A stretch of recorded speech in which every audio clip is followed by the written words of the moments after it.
بسم الله الرحمن الرحيم.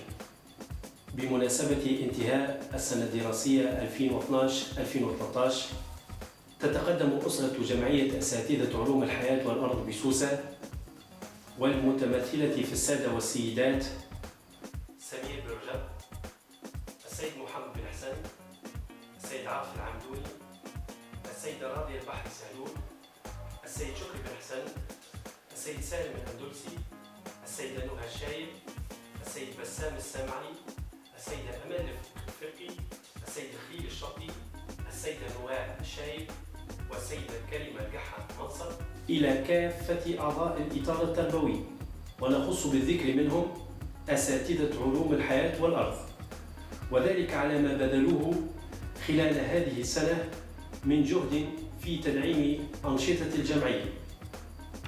نرجو من الله أن يوفقنا خلال هذه الدورة 2012-2014 لتحقيق ما رسمناه من أهداف، آملين مساندتكم لنا. رأيكم يهمنا فلا تبخلوا علينا.